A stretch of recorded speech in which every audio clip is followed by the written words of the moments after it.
కరువు వచ్చిందా? మీకైతే మంచినీళ్ళే వస్తలేవు, సాగునీళ్ళు ఇక్కడికి.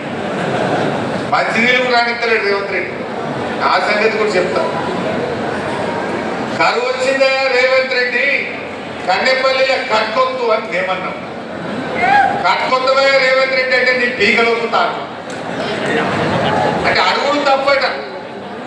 పాపం రిటైర్డ్ ఇంజనీర్ శ్యామ్ ప్రసాద్ రెడ్డి గారు మేడిగడ్డ బ్యారేజీ లేకుండా కట్క ఒత్తచ్చు, గోదావరి నీళ్లు ఎత్తచ్చు అని రిటైర్డ్ ఇంజనీర్లు చెప్తే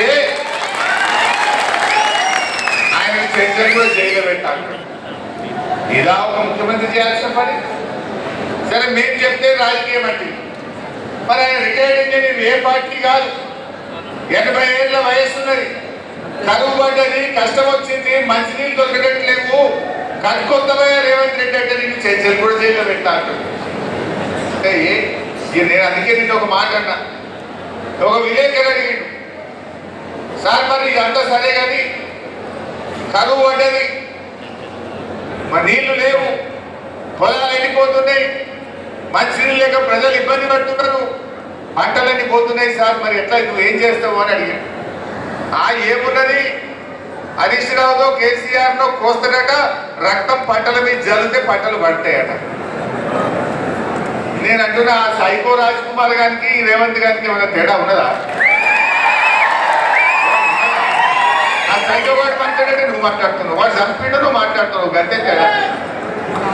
ఒక ముఖ్యమంత్రి మాట్లాడాల్సిన మాట నాకు మొన్న బాలకృష్ణ ఏదో మాట్లాడాడు, అగో నువ్వు తప్పు మాట్లాడినావని జైల్లో పెట్టిండు. మరి ఇప్పుడు రేవంత్ రెడ్డి కూడా అరెస్ట్ చేసి జైల్లో పెట్టాలన్నా వద్దా? ఈ డీజీపీని అడుగుతున్న శివధర్ రెడ్డి కాకి బుక్ ఉన్నది, కాకి బుక్ ఉన్నది తెలంగాణలో అన్నావు కదా, మరి నీ కాకి బుక్ కాకెత్తుకపోయిందా, ఎందుకు రేవంత్ రెడ్డి మీద కేసు పెట్టలేవు అని అడుగుతా ఉన్నా. ఎవరన్నా కోస్తా రక్తం జల్లుతా అని మాట్లాడితే ఊపుకుంటారా? నువ్వు మాట్లాడితే నువ్వు నేను ఎవరైనా రేవంత్ రెడ్డి కోస్తాం రక్తం తీస్తాం రేవంత్ రెడ్డి అంటే దెబ్బ మన మీద కేసు పెట్టరా? మరి ఇలా రేవంత్ రెడ్డి రకంగా మాట్లాడితే అన్ని టీవీల్లో లైవ్ వస్తే రాష్ట్ర పోలీసులు ఏమన్నా కళ్ళు మూసుకుంటున్నారా? చట్టం లేదా? హింసను ప్రేరేపించవచ్చా? ఏ వ్యక్తి అయినా సరే హింసను ప్రేరేపిస్తే, క్రిమినల్ మాటలు మాట్లాడితే, తప్పుడు మాటలు మాట్లాడితే కేసులు నమోదు చేయాల్సిందే, ఆ వ్యక్తిని వెంటనే అరెస్ట్ చేయాల్సిందే. ముఖ్యమంత్రికో న్యాయం, నారాయణ ఖేడ్లోని సామాన్య రైతుకు ఒక న్యాయం ఉండదు. అది ఎవరైనా అందరికీ ఒకే న్యాయం. మా గీతమ్మ ట్వీట్ వెంటనే నువ్వు పోలీసులను తోలేవు, మరి నువ్వు అడ్డగోలుగా ఓపెన్గానే మాట్లాడుతున్నావు కదా, మరి నీ మీద ఎందుకు కేసు పెట్టదు? గీతమ్మకో న్యాయం, రేవంత్ రెడ్డికో న్యాయం ఉంటుందా? గీతమ్మ మీద కేసు పెట్టినావు, మరి రేవంత్ రెడ్డి మీద ఎందుకు కేసు పెట్టారు మిస్టర్ సివి ఆనంద్ డీజీపీ గారు అని నేను అడుగుతా ఉన్నా. అంటే ఈ రకంగా ఇలా రాష్ట్రంలో మొత్తం కూడా పరిస్థితి చాలా దారుణంగా తయారైనటువంటి పరిస్థితి. అసలు ముఖ్యమంత్రి ఎంత దుర్మార్గంగా తయారైపోయిందంటే,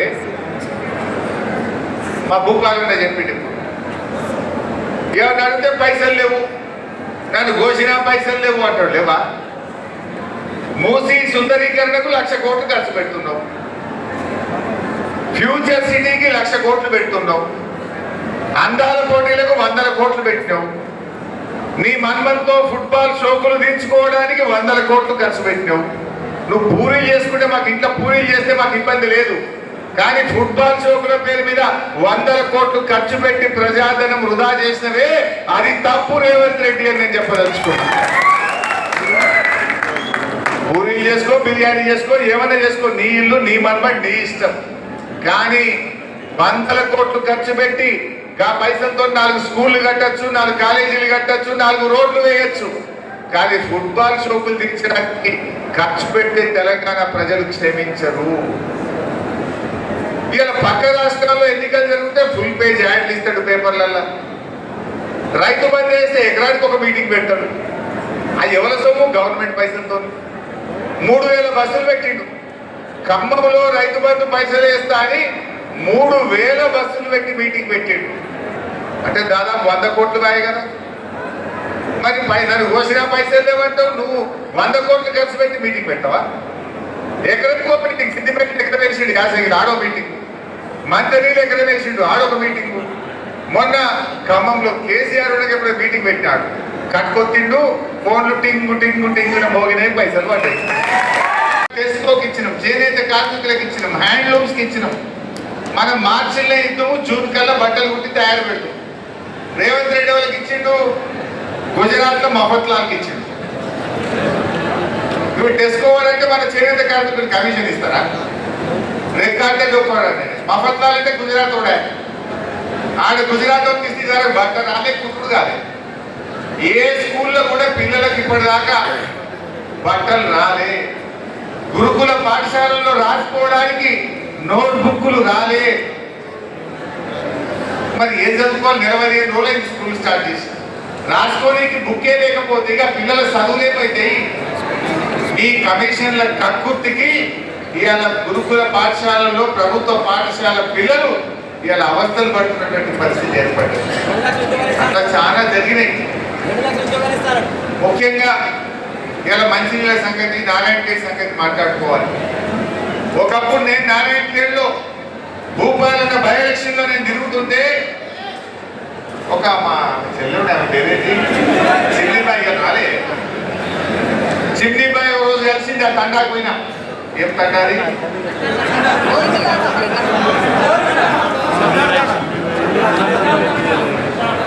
ఒక్కరు చెప్పిన పడుతుంది, డాల్లో చెప్తే గడబడైపోతుంది.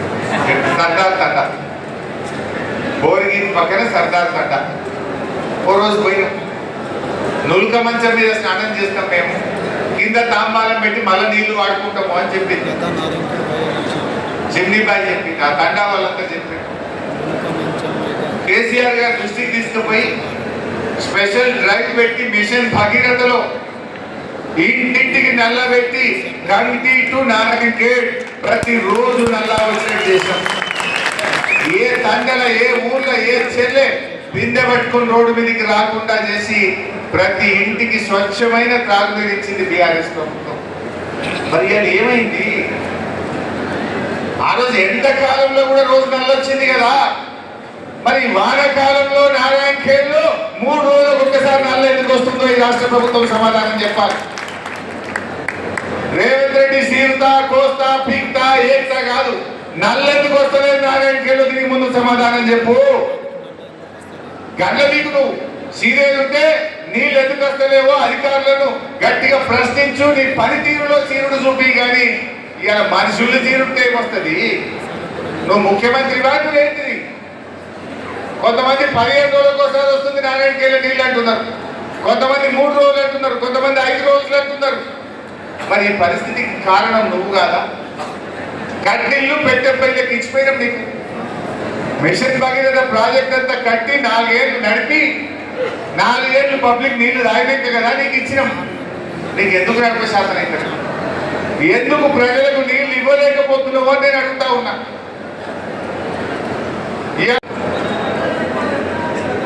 జూకల్ కాడ దరఖాస్తు ఇచ్చింది నాకు. రేవంత్ రెడ్డి వచ్చినాక గొర్రె పిల్లలు బంద్ అయిన అసెంబ్లీలో గట్టిగా ఓటు. రేవంత్ రెడ్డి ఏమంటుండు? ఏ స్కీమ్ ఆగింది అంటుండు. గొర్రె పిల్లలు ఆగినాయి, చేప పిల్లలు ఆగినాయి, కేసీఆర్ కిట్ ఆగింది, ఫీజు రియంబర్స్మెంట్ ఆగింది, బతుకమ్మ చీరలు ఆగినాయి, రైతు బీమా ఆగింది.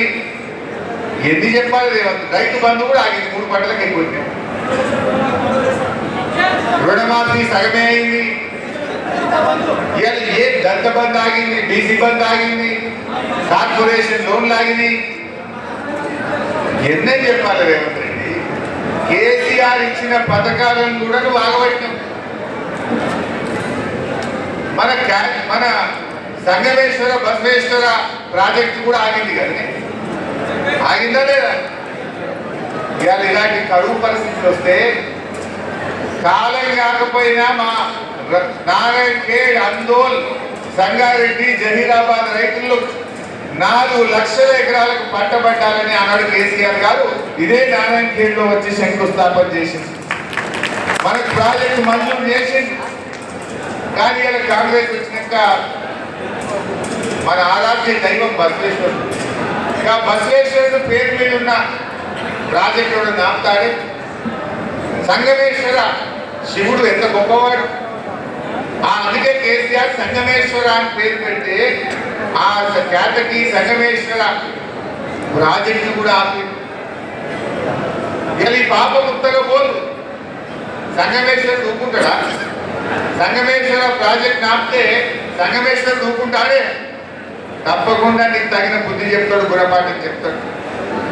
మన బసవేశ్వరుడికే చెడకోపం పెట్టిండు రేవంత్ రెడ్డి. బసవేశ్వర ప్రాజెక్టుకు చెడకోపం పెట్టిండు. ఇలా బసవేశ్వరుడు కూడా బాధపడుతున్నాడు. బసవేశ్వరుడు కూడా మీకు తగిన గుణపాఠం చెప్తాడు మిస్టర్ రేవంత్ రెడ్డి. ఆ విషయాన్ని మనం గుర్తుపెట్టుకోవాలి. నీకు మూసీ మాత్రం ముద్దవుతున్నది. మూసీ ప్రాజెక్టు ముద్దంటావు, నా బసవేశ్వర ప్రాజెక్టు వద్దంటావు. మరి ఈ జిల్లా మంత్రి ఏం చేస్తున్నట్టు ఇక్కడ గెలిచిన ఎమ్మెల్యే గారు ఎందుకు నిలదీస్తలేడు అని నేను అడుగుతా ఉన్నా. అడగాలన్నా ఉందా? ఎవరు పట్టించుకుంటలేరు. अगर से अपने गवर्नमेंट है तो अभी तक पानी आ जाता था. ఇప్పటి వరకు నీళ్లు వారించి చూపించేటోళ్ళు మంచినీళ్ళు తెలియదు. అప్పుడు ఆ రకంగా మంచిగా మనం చేసుకుంటాం. అందువల్ల మీరందరూ ఓకే అంటే ఆ బసవేశ్వరుని స్ఫూర్తితో మనం పెద్ద ఎత్తున పాదయాత్ర కూడా శ్రీకారం చుడతాం. బసవేశ్వర టు సంగమేశ్వర మన బసవేశ్వరుడికి విగ్రహానికి నారాయణకేలో దండేసుకొని జనసంఘంలోని కేతకి సంగమేశ్వర దాకా నడతామా? ఎంతమంది నడుస్తారు పాదయాత్రకు? మీరు నడిపి లాగుతారా, కొరిస్తారా? లాస్ట్ దాకా గంతులు గిస్తులు బట్టలు సర్దుకొని వస్తారా? మాణికరావు సమితి తయారున్నట్టు ఆల్రెడీ వాకింగ్ మీటింగ్ ఎక్సర్సైజ్ చేస్తుంటే పొద్దుగాలు వేసి జైరాబాద్ ఎమ్మెల్యే సార్ పొద్దుగాలు వేసి వాకింగ్ చేస్తుంటే ఎక్సర్సైజ్ చేస్తుంటే ఇప్పటికి తయారైతుంది. మరి మీరు అవుతారా? రాజ్ కుమార్ అనే ఒక సైకో ముగ్గురు పిల్లల్ని, ముగ్గురు పెద్దవాళ్ళని, 6 గొంతు కోసారు. ఎంత బాధ అనిపిస్తుంది. అలా ఇంకా బాధ కలిగేది ఏంటంటే 7 కుటుంబ సభ్యులు ఒక్కరు మిగిలిపోయారు. ఆ ఒక్కరు ఎవరంటే ఒక అమ్మాయి, పాపం చిన్న పిల్ల, చెవులు వినబడవు, మాటలు రావు, కాళ్ళు లేవు. ఆ అమ్మాయి పరిస్థితి ఏమైంది ఒక్కసారి ఆలోచించండి.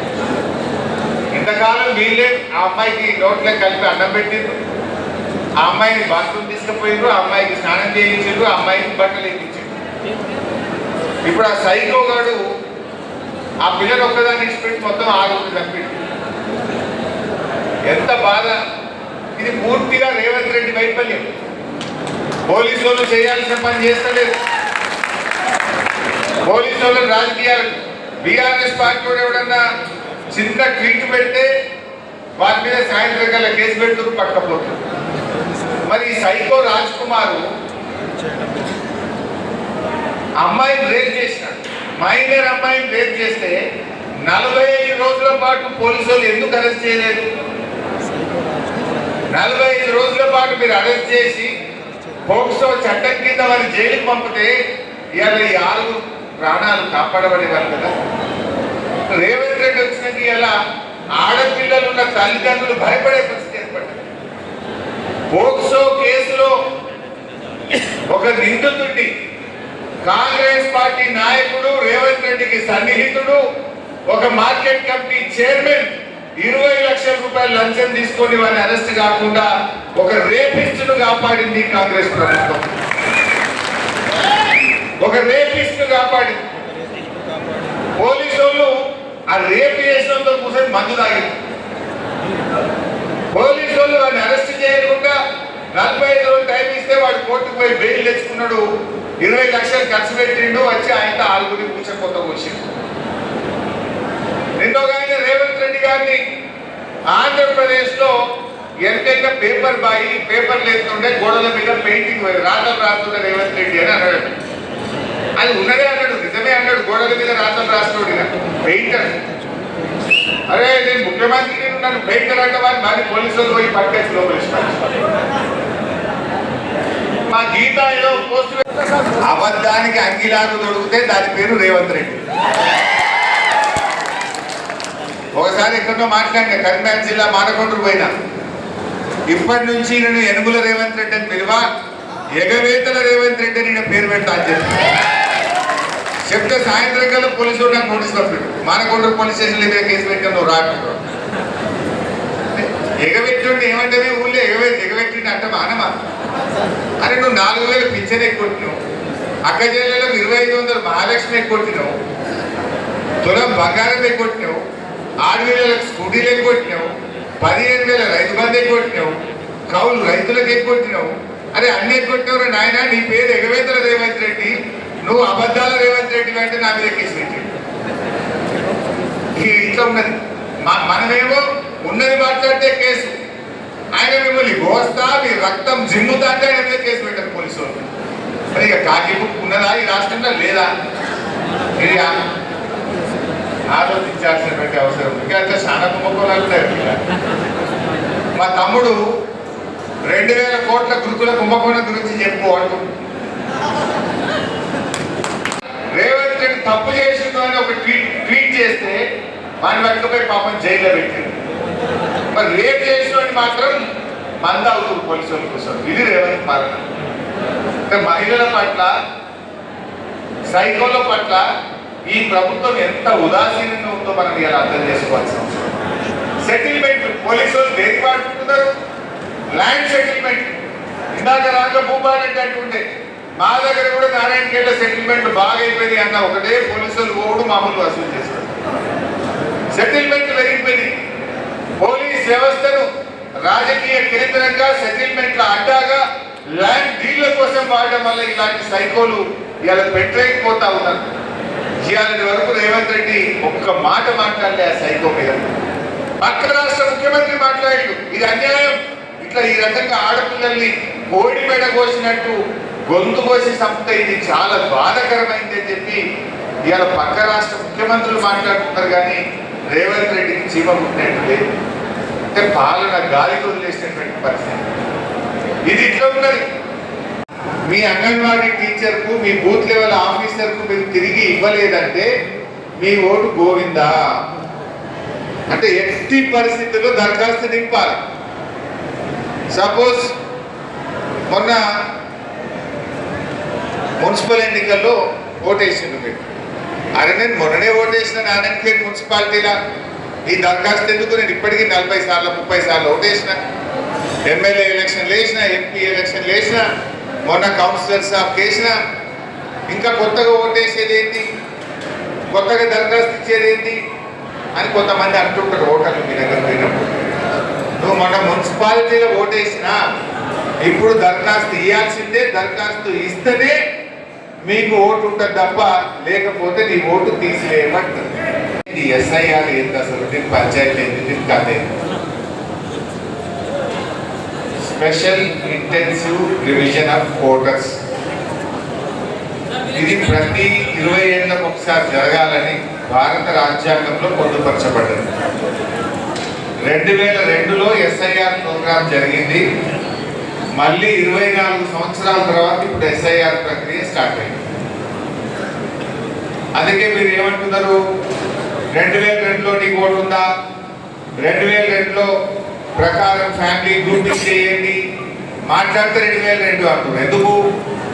గతంలో 2002లో ఎస్ఐఆర్ ప్రక్రియ జరిగింది కనుక అప్పుడు బరాబర్ ఓటు ఉన్నది. ఇప్పుడు ఏం చూడవలసిన అవసరం లేదు. ఆ ఓటుని ఖర్చు పెట్టి ఇలా రైతులకు, విద్యార్థులకు, ఇలా ఎస్సీ ఎస్టీ బీసీ కార్పొరేషన్లకు ₹1 ఇవ్వకుండా అన్యాయం చేస్తూ ఉన్నాడు. నిన్న మాట్లాడతారు, అరే నేను అన్ని స్కీమ్లు ఇచ్చిన కదా, నేను ఏ స్కీమ్ బంద్ పెట్టి అంటున్నాను. మీ పిల్లలకు ఫీజు రియంబర్స్మెంట్ వస్తుందా? ఎస్సీ ఎస్టీ బీసీ పిల్లలకు 20 లక్షల మంది పిల్లల చదువులాగా చేసిన రేవంత్ రెడ్డి గారు. చదువులాగమైంది. కేసీఆర్ కిట్ వస్తుందా? నన్ను రాగా ఇప్పుడు మా కుటుంబంలో ఆపినాడా ఏడా?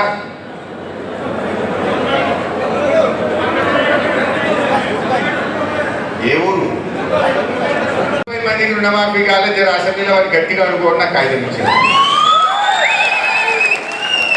ఇప్పుడు ఇయాలి ఇచ్చిన కాగితం. రేవంత్ రెడ్డి ఏమంటుండు? దేవుళ్ళ మీద ఒట్టు పెట్టి రుణమాఫీ అయిపోయింది అంటుండు.